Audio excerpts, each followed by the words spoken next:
Again, just another reason why I'm advocating for chosen, even though it has its own set of problems as well. I mean, it comes with a caveat, but chosen over 144,000. And again, this is this. We're not going to make all the apologetics for why we want to use scripture and we all want to get on the same page and all these things like that. But while there is a certain number that's like, I think, because we're kind of focusing on those that are outside of the matrix, that kind of thing. Those are waking up to the world around them as it is. There's still this element of, okay, so I mean, just reading these chapters in context, and we're going to do more Book of Revelation studies because this is like our, I think our whole thing is like having a lot of understanding and access to a lot of revelation and the knowledge of God, the Spirit of God. There's a lot of tools that sort of really go deep in this, and it's for us more than any other generation before. If you really think about the Book of Revelation, for those who are going to experience it, it's not just like a cool little niche thing. Now, it's been mangled and misappropriated. It's mostly literal, and there's a few asides where the angel's like, this is spiritual. And then if the angel doesn't say that, then it's literal. But what's interesting about this timeline is there are little down payments and little mini versions of it that you might experience in your own life. And even in this sort of like training time that a lot of people are kind of in these like between world situations, it's been really interesting the way that Babylon's been used to show us prophetic pictures of what the heart of the Lord is. I mean, the enemy's been in there too, but the 144,000, notably, because you've got to read Revelation 7, Revelation 14 as it relates to these. And it's like there's a heavenly aspect. They literally have harps. The whole idea with heaven and harps comes from the 144,000. And it kind of turned into this like little marketing scheme with a brand of like, they're angels and they're cherubs, or they all have harps. So they're kind of babies. It was just, it's so random, it's all over the place. But it's, it's like, well, when did they learn to play harps? Do I need to start learning now so that I'm ready? There's a new song, but only, like, do you know a song that only you can do that kind of thing? There's a song of Moses, a song of the Lamb. Song of Songs was the greatest song of all. We talk about more about that later. And there's the Song of 144,000, which I think when you get up there will be. But again, this is very Jewish. This is but don't feel bad if you're not Jewish. You're probably not going to be if you're not a virgin. I mean, these men who haven't defiled themselves with women. It's about. I think it's like a youth movement in a sense. It's a message to Israel, because all of this stuff, you can remember, it's Israel first. To the Jew first, and to the Gentile. The Jews rejected the Messiah. And the Antichrist is going to come in, and he's going to make peace in Israel, whatever he does. You can imagine what that means for the Palestinians. But he, Gaza and all that. But he rebuilds the temple, and then there are seals, trumpets, and bowls. We want to know this stuff. Like, if you haven't subscribed yet, you're going to dig into this. But the point is that these are Jewish prophetic singers who have a song from the Lord by the Holy Spirit. Then the concept of it not being, there are some mysteries to some of this stuff. I mean, you can speculate all that, the Spirit of the Lord can show you, but you'll know it's Him when we're all kind of like getting the same downloads. But anyway. And I mean, I don't know, people might see different expressions of it on different timelines, that kind of thing. But it's very, very clearly Jewish virgins. And you can get spiritual and symbolic, and it's like, well, we're all celibate and that kind of thing. And that's a little bit closer in a sense, because they're the first fruits. They're a picture of, that there are people who are being sealed. Because there are people who are taking the mark, which is the mark saying, I'm going to worship the Antichrist. And then that's the new currency. But like they literally lose their souls. They're the Esau's, and then there's the Jacobs that hold out for that. But then there's a marking of those who worship the Lamb, the Lord. The chosen ones, right? So the chosen one's going to mark, and the Lamb gets a mark. And so that's why a lot of people are like, "Oh wow, the Babylon is this Jezebel thing." The internet is kind of part of it too, in a sense. I mean, there's a lot of the seduction, the energy harvesting, and immorality, pornography, the lust, all that. But it's the it is the hookup culture and all these things that are getting judged. And so they have a message of purity, not that like you're out of luck if you're not a virgin or whatever, but or bound into whatever sin. But the message is that the Lord is in the purity business, the Lord is in the sealing business, protected from judgment, and he's massive destruction, steals from bulls. But it's different than being martyred for your faith. When it's like take the mark or die, that kind of thing. Then it's like you're honored to die for country, that kind of thing. But there's this whole thing of just like throughout all of these things, for a country, for the millennial kingdom, for the New Jerusalem, for the city that whose builder and maker is God. It's this like Christ consciousness is to be like Christ, and not some twisted idea of Christ is like we all want to make him. He's just a Santa Claus, whatever we want him to make it be. No, he wasn't fully God, fully man. Whereas the chosen ones are Romans 8, sons of God, daughters of God. There are the manifestors, the ones who are in this timeline that can call Abba Father. They can do what angels can't do, and those are the ones that are in union with Him. And so, it's important to land that 144,000.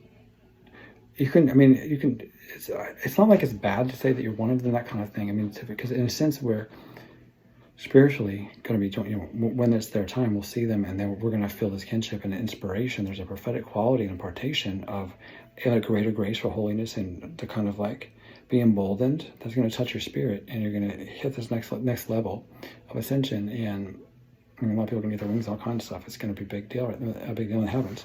But those who are, locked in their sin and don't have oil, Matthew 25, don't have that relationship with them.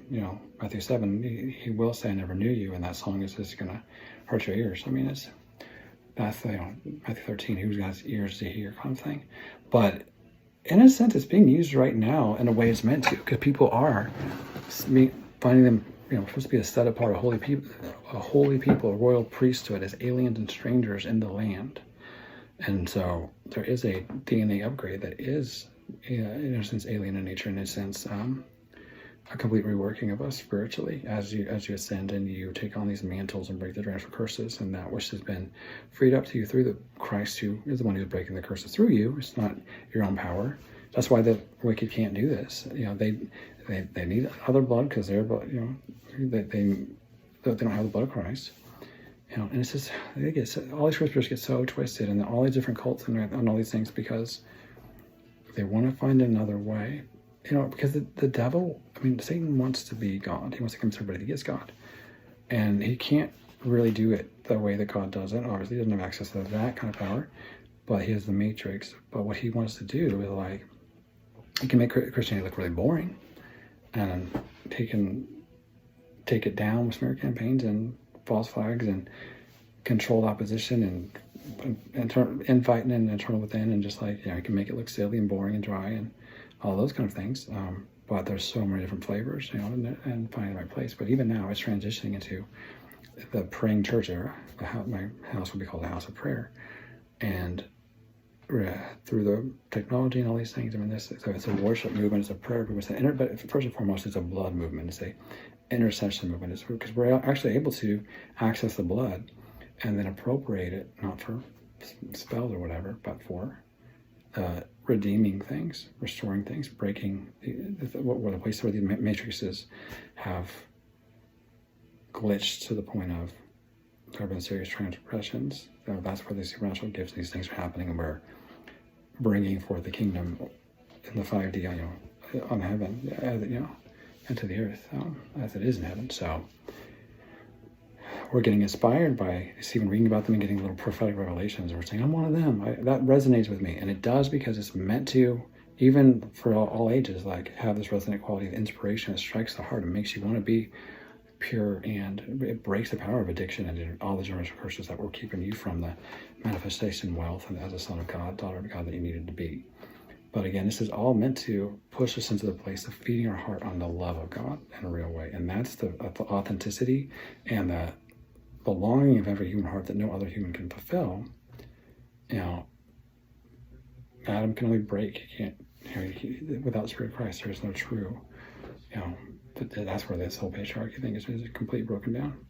And it's supposed to be this equal partnership, or that's the Eve's submission is in a sense part of the curse. And so, it is, there's a lot we could say about this, but it's a massive deal to be chosen. It's that's not going to be chosen. I want to be, 144,000. Somebody will be Elijah, and two people will be two witnesses. And I'll not say about that, but let's hold off on that. But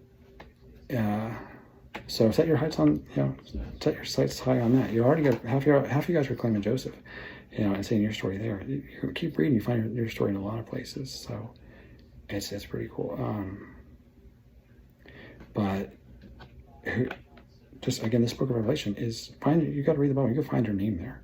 When you see Israel, put your name down. Now keep Israel there too, because this is really going to happen to them first and us secondarily.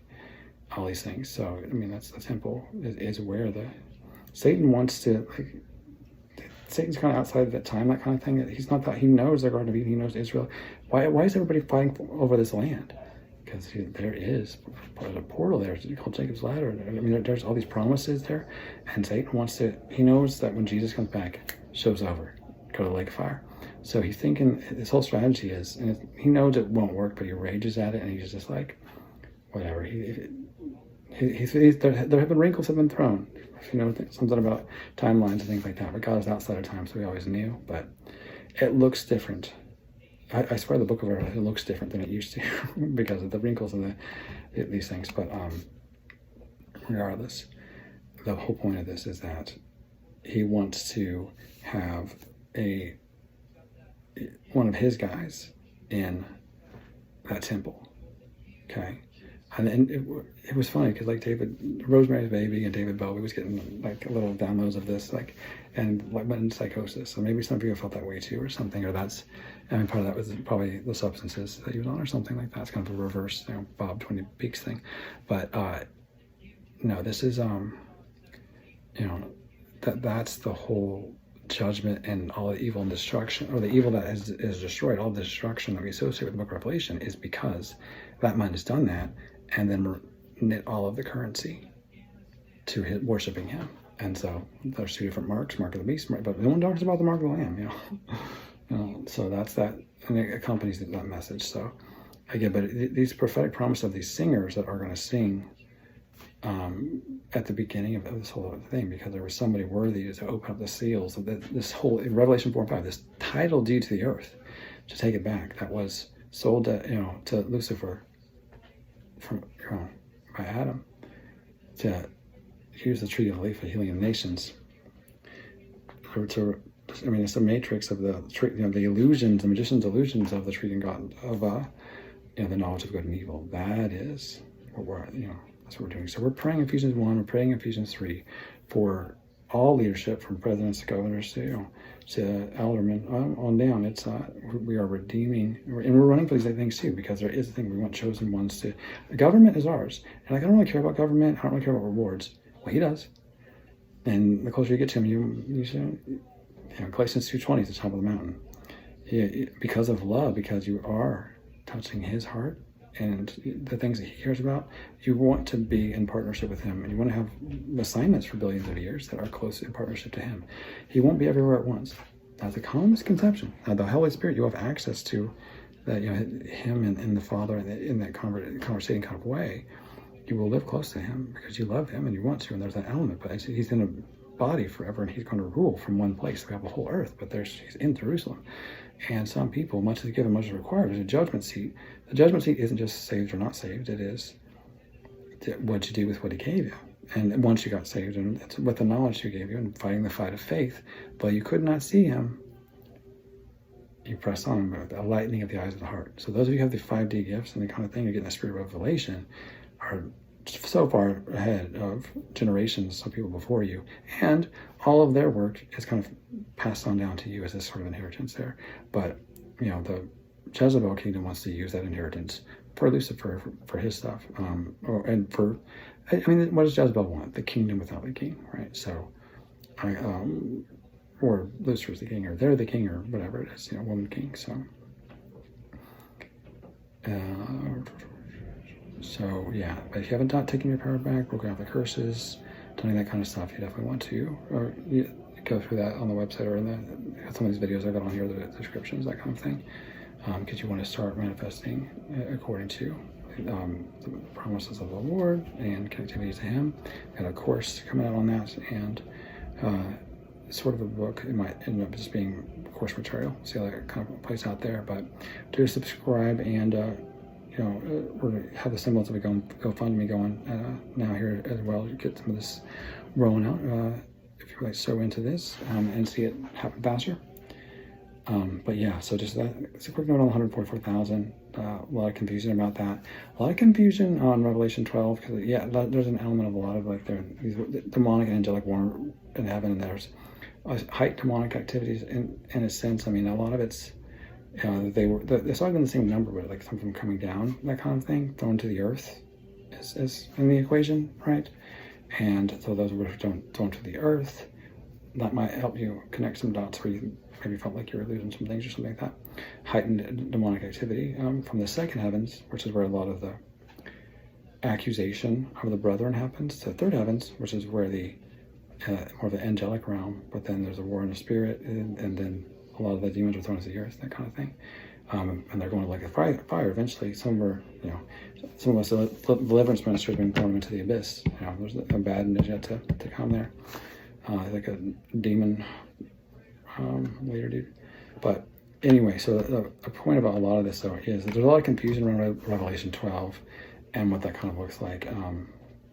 And if you really look at that kind of like these death decrees, it's about having these deliverers of men here. The John the Baptist, the Moses, Christ himself. There are these people that have a message that that are these messengers, and often in the wilderness, so to speak. There's they're in Egypt and they're proclaiming they're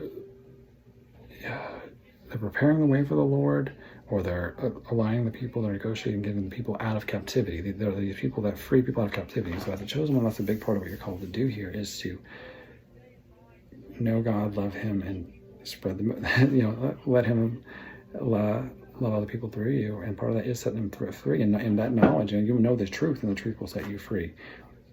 And so knowing just that you are a king and a queen, and have, you're called. And it's really your choice if you want to be chosen in that sense. I mean, He's outside of time, so if you have a revelation enough to say a little bit of a yes, then you're in, that kind of thing. So, and then you might need some deliverance, or to break some curses or agreements or whatever it is. If you got into it, He can get you out of it. But some of that stuff, you got to do your part on that, of course. But it's that there's little down payments of things, like little expressions of these elements, but then there's the ultimate one, which is usually Israel centric or whatever. So the one with the male child, in a lot of senses, is Israel does give birth to the Messiah in that kind of way, which is Jesus. But like there was all the decrees that were happening to try to keep him from even being born, and so that was, Herod killed all the babies. For Pharaoh, did the same thing. Moses was sent down the river because they were coming and killing all the toddlers, right? And so with coming into this generation here for the past 50 years, it's just like there's been chosen these dreaded champions at various stages or whatever, and it's only gotten ratcheted up. And then now we've got this whole other secret society element that's been looking to do the same sort of thing, as to take out that male child before he can deliver, or conversely, to create the Antichrist one, the dragon one or whatever, so that they can either get somebody in there or keep the deliverer from setting the people free, or whatever it is. And they can't kill somebody who is, your name is in the Bible. Like it's not that, that's not a thing. You just create a different timeline, maybe, or it just backfires, or at a certain point it starts to be a bad idea, and it gets worse and worse. So, a lot to say about that. But there's an element too. There's these two witnesses that are also part of this. They're trying to stop Elijah, trying to stop two witnesses, and there's when a man of sin, the charmer, the boastful, arrogant one, and his little false prophet, start to do their thing. They create the abomination of desolation, right? And that's that. I mean, it's in the temple too, but it's more, it's kind of a, they had idols back. All this stuff is just kind of ties all back to to the Exodus, and just the classic Israel times, and they had these idols and these things. But then God would make fun of them because they couldn't talk and stuff like that. Well, Satan took those notes, and there's this one will talk. There's an element. You could see an element of like demonic via AI, that kind of thing, which is interesting because that's like Elon himself was like, if functioning in kind of false prophet row. And again, their fall is not necessarily that they won't, like, stuff won't come true, because there will be all kinds of false prophets all over the place, and their stuff will come true and they will do miracles. Atheism is on the way out. It's more just like, do you want the illusions of the, it's those who will love truth, is what Christ said. The more you love delusions, the more it's going to be there, for you too. That's another kind of co-creating, where you're just co-creating delusions. So anyway, and the point of this, though, is temptation is like, will you bow the knee kind of thing, a lot of it. But the other point of this is this: when you're co-creating with Holy Spirit, and you are bringing forth His return, the Spirit and the bride are crying out for His return. We're doing these intercession things and all of that. So the actual two witnesses, the actual spirit of Elijah, that's judging the spirit of Jezebel and Babylon. We're calling people to, the seers and the prophets, their eyes have been locked in to Netflix or worse. You can imagine on the internet, these kind of things. And so we're praying for the veils of Christ to be lifted and then just shut that whole thing down. What's the mark of the beast? In Hebrew, it's like a 666, which kind of looks like a www, whatever. What does that mark? In a sense, what's in our hand and our forehead? Got the. It really will be a more of a. But there's like there's an expression of that, or iPhone and a little Apple glasses or whatever. There's a little expression. It's not the actual mark, but in a sense, that is these vehicles that are this transportation of that mark, of that allegiance, that worship of man, of people, because it's a blindness to the spirit realm. It's a blindness to the Revelation 4 and 5. The place that we have access, that we can make petition to those thrones, or even be seated upon them. And it's the beauty of Christ, which is more beautiful than anything on earth. And that's where we're supposed to be seeing and beholding. And then the things that we see up there, the little prophetic visions, are for strengthen our heart, to be messages. And a lot of times there's intercession. We pray into those. We change bad outcomes. And backwards and forward in time, all that kind of stuff. So creating better timelines. And we're destroying the works of darkness. That way, we can do so much more in intercession and prayer than we could even do with hands. So sometimes it is that way, but a lot of this is just being led by the Lord. He'll tell you go left, go right, that kind of thing. You don't need cards or anything.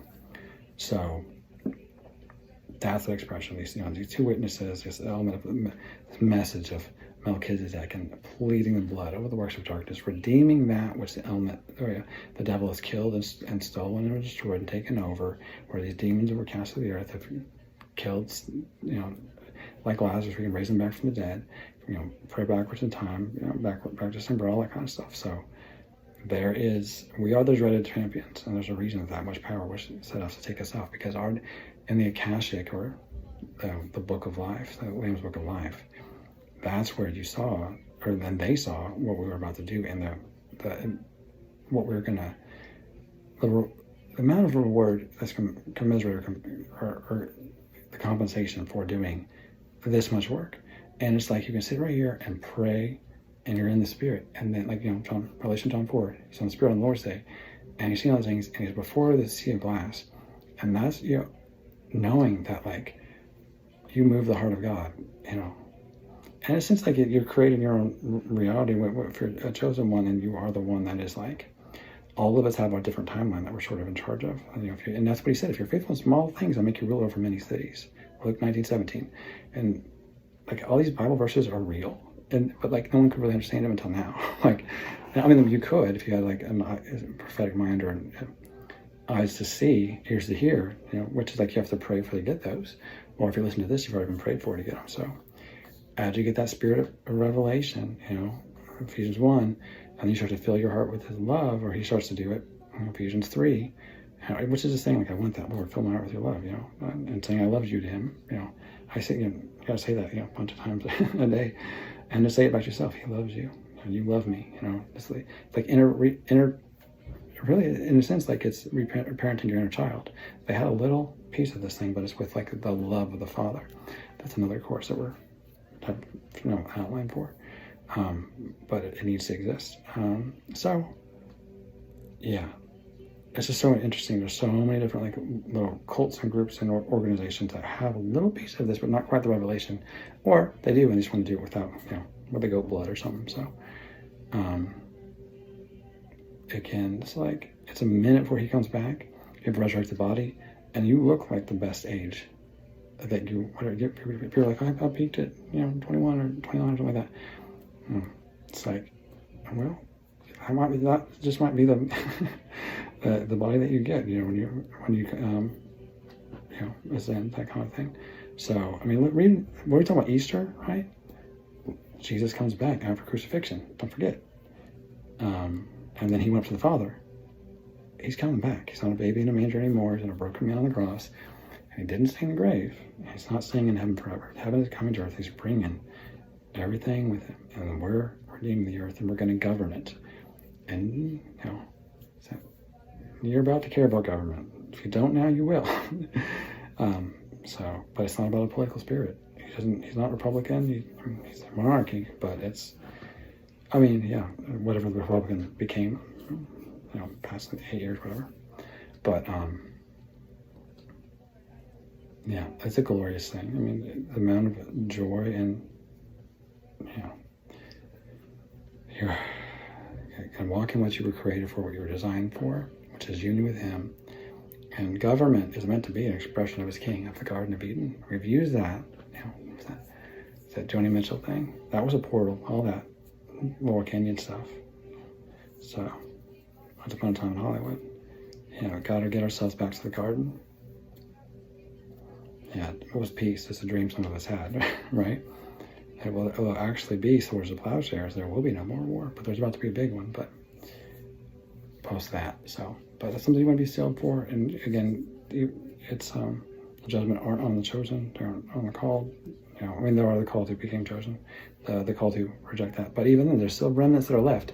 Because who are you going to govern over? Other chosen? No. The people will survive this. They'll run, and they'll have kids, and it's a 1,000-year reign, and then it becomes eternal, and then we start to govern other planets. So it's the whole thing. And it's handed over to the Father, and then it's time, or eternity. Our brains can't even comprehend what happens at that point. So more to come on that. So little taste of what some of these Book of Revelation studies are going to be that we're going to do here on this channel. So do like, subscribe, leave a comment, and more to come soon.